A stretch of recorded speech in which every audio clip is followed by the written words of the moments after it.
Λοιπόν, να καλωσορίσω το Θανάση Δρούγο, διεθνολόγο και στρατιωτικό αναλυτή που βρίσκεται στην άλλη άκρη της τηλεφωνικής μας γραμμής. Να δούμε πού βρισκόμαστε. Καλησπέρα, Θανάση. Καλησπέρα, Αργίνα. Καλησπέρα. Λοιπόν, Θανάση, από ό,τι φαίνεται η Τουρκία κεφαλαιοποιεί την κόντρα, δείχνει τα δόντια της και θέλω να μου δώσει τη δική σου εκτίμηση μέχρι πού μπορεί να φτάσει. Κύριε Σαΐς, μετά τις αποτυχίες και το ναυάγιο γενικώς στο ΚΝΑ Μοντανά, έχουμε αυτή το μείζον θέμα, το οποίο είχαμε πει στο παρελθόν, Ελλήνα, τι θα γίνει με τις εξορίξεις, τις γεωτρήσεις στα οικόπεδα της Κυπριακής ΑΟΣ. Η περιοχή που είναι τώρα να πάει το γεωτρύπανο, να λέμε τα πράγματα έτσι κάπως ρεαλιστικά, η περιοχή ΔΑΗ-11, το λεγόμενο νησιφόρος Δυτικό 1 όπως ονομάζεται, όπου θα πάει το West Capella, το γεωτρύπανο, λογικά το επόμενο δίμηνο θα είναι το πλέον κρίσιμο, δεν είναι στην αμφισβητούμενη τουλάχιστον από πλευράς Τουρκίας τμήματα της Κυπριακής ΑΟΣ, αλλά η Άγκυρα αμφισβητεί το δικαίωμα, το δεδομένο δικαίωμα αναζήτησης υδρογονανθράκων από την Κυπριακή Δημοκρατία. Συνεπώς, υπάρχουν άλλα οικόπεδα στα οποία πιθανώς αύριο, αν πήγαιναν εκεί τα γεωτρύπανα, να είχαν επεισόδια θερμότατα.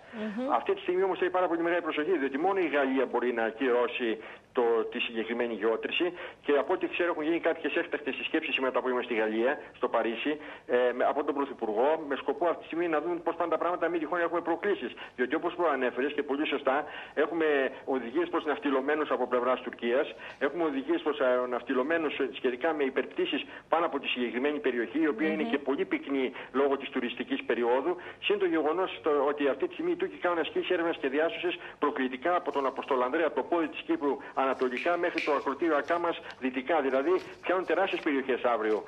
Οι υπολογικές συνθήκες βλέπουν να προχωράνε, επειδή είναι το οικόπεδο που δεν είναι τόσο πολύ καυτό. Αλλά αυτή τη στιγμή το γεγονός είναι ότι κεφαλαιοποιούν κάποια πράγματα, οι αντιρρήσεις τους είναι εκρηκτικές. Τις είδαμε και από το Γιλτιρίμ στο συνέδριο για το Παγκόσμιο Πετρελαϊκό που γίνεται στην Κωνσταντινούπολη και τελειώνει την Πέμπτη. Τις είδαμε και από τις θέσεις Ερντογάν και τις απειλές κατά των εταιριών. Και σήμερα που νομίζω, αν δεν κάνω λάθος, από την ακτή Ελεφαντοστού που βρίσκεται στην Αφρική ο Τσαβούσογλου και νέες απειλές τώρα το βράδυ.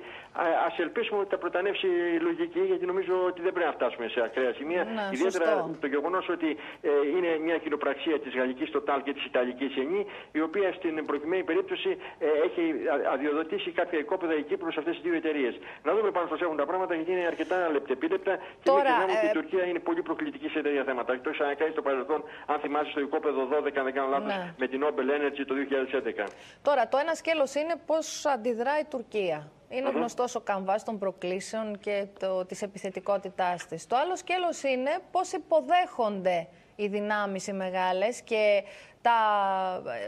των οποίων επιχειρηματικά εταιρικά σχήματα μετέχουν σε αυτή την προσπάθεια εξόρυξης των υδρογονανθράκων και πώς θα αντιδράσουν σε αυτή τη στάση της Τουρκίας. Τι πληροφορίες έχουμε? Αυτό είναι σημαντικό ερώτημα. Πάρα πολύ. Κοιτάξτε να δεις, δεν εμπλέκονται σε αυτή τη φάση οι Αμερικανοί, οι Καταριανοί και οι Νοτιοκορεάτες. Αυτό να το εξηγήσουμε στους τηλεθεατές. Εμπλέκονται το 2018 σε άλλα οικόπεδα. Όπου εμπλέκεται η εταιρεία ExxonMobil η Αμερικανική, η Noble Energy και η Qatar Petroleum. Που βεβαίως θα ήταν λίγο διαφορετική η προσέγγιση της Τουρκίας, γιατί δεν πάντα βάζει ούτε με το Κατάρ ούτε με τους Αμερικανούς. Τουλάχιστον το Κατάρ, όπως ξέρεις, το υποστηρίζουν και οι Τούρκοι πάρα πολύ στα θέματα της Μέσης Ανατολής, στη διένεξη που υπάρχει αυτή με την Αίγυπτο και τη Σαουδική Αραβία και τα Ηνωμένα Αραβικά Εμιράτα. Άρα αυτές οι χώρες του παρόντος δεν βλέπουν να κάνουν κάτι, ούτε πρόκειται να στείλει η Αμερική τον έκτο αμερικανικό στόλο που λένε κάποιοι στην περιοχή. Αυτά τα πράγματα δεν γίνονται. Τώρα το θέμα είναι η γαλλική εταιρεία Total, η οποία βέβαια σε αυτή είναι τεράστια, και η ιταλική Eni, ακριβώς τι μπορούν να κάνουν. Αυτή τη στιγμή ξέρω ότι μεταξύ Κύπρου και Λιβάνου, στα πλαίσια των επιχειρήσεων για το Λίβανο και την ασφάλεια της περιοχής, πλέει ένα γαλλικό πλοίο. Επίσης, ας πούμε, η Ιταλία δεν είναι μακριά. Νομίζω νότια της Κρήτης υπάρχει ιταλικό πλοίο. Άρα, νομίζω στην προκειμένη περίπτωση, αν απαιτηθεί, πιθανότητα μην να φτάσουν στην περιοχή. Όπως είπε στην αρχή, έχουν κάνει 500 μέτρα γύρω από το γεωτρύπανο. Έχουν κάνει αυτή τη στιγμή μια ζώνη στην οποία η Κύπρος λέει ότι όποιος μπει μέσα είναι ποινικό αδίκημα. Αλλά το ποινικό αδίκημα πηγαίνει πού? Στα Ηνωμένα Έθνη, πηγαίνει στο Διεθνές Δικαστήριο της Χάγης να προσφύγει η Κύπρος κατά της Τουρκίας, πηγαίνει σε άλλα διαιτητικά δικαστήρια.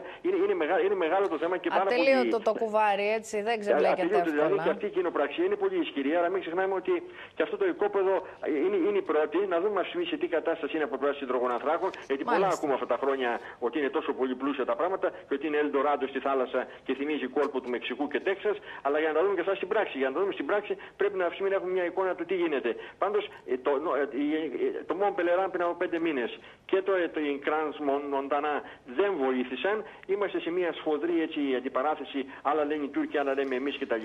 Και γίνεται ένας αγώνας τώρα, Λίνα, για το ποιος θα επηρεάσει η διεθνή κοινή γνώμη. Γιατί προφανώς ο Γενικός Γραμματέας του ΙΕ είναι κάπως ισορροπημένος, αλλά από πληροφορίες που έχω από τον κύριο, από τον Άσπεν, αυτόν τον Άιντα Άσπεν, τον Νορβηγό, ετοιμάζει εναντίον μας πολύ αρνητικές εισηγήσεις. Άρα, αν ο διαμεσολαβητής δημιουργεί τέτοια προβλήματα, πρέπει να είμαστε προσεκτικοί και διπλωματικά και στρατιωτικά. Και η ελληνική πλευρά έχει πολλά παράπονα από τον Άιντα και από τη στάση του και στις συνομιλίες στον Κραν Μοντανά, αλλά και στις στάσεις του γενικότερα. Και ο κύριος Κοτζιάς έχει εκφράσει πολλές φορές τις ενστάσεις του για το ρόλο που διαδραματίζει σε αυτή τη φάση της διαμεσολάβησης. Τώρα, Θανάση. Πήρε τηλέφωνα επιχειρηματίες, πήρε τηλέφωνα μέχρι και δημοσιογράφους. Τώρα δημόσια δεν λέγονται ονόματα, τα οποία αυτή τη στιγμή προσπαθούν να τους πείσει ότι ούτε λίγο ούτε πολύ η ελληνική πλευρά. Δηλαδή, αυτή τη στιγμή στην προκειμένη περίπτωση, όταν είναι γνωστό ότι λόγω του κεφαλαίου εγγυήσεων και ασφάλειας δεν μπορεί να είναι η Κύπρος στην Ευρωπαϊκή Ένωση και να έχει 11ο κατοχικό σώμα στρατού μετά από 43 χρόνια. Δεν είναι σοβαρά πράγματα. Λοιπόν. Αλλά όπως και να είναι, δεν ξέρεις πώς το βλέπουν και οι ξένοι αυτό. Και κυρίως μην ξεχνάμε ότι αυτή τη στιγμή ο Τσαβούσογλου, και στο λέω σαν τελευταία είδηση, είναι στη Μοροβία της Λιβερίας, στην Δυτική Αφρική και ενημερώνει 59 παρακαλώ υπουργούς εξωτερικών Ισλαμικών κρατών. Τώρα το τι θα πει εκεί πέρα για το Κυπριακό, ας τα έχουμε υπόψη, γιατί και η πολυμερής διπλωματία της Τουρκίας έχει προσοχή, Λίνα. Λοιπόν, θα σε αφήσουμε τώρα. Θα σε συναντήσουμε σε λίγο πάλι κατά τη διάρκεια του δελτίου.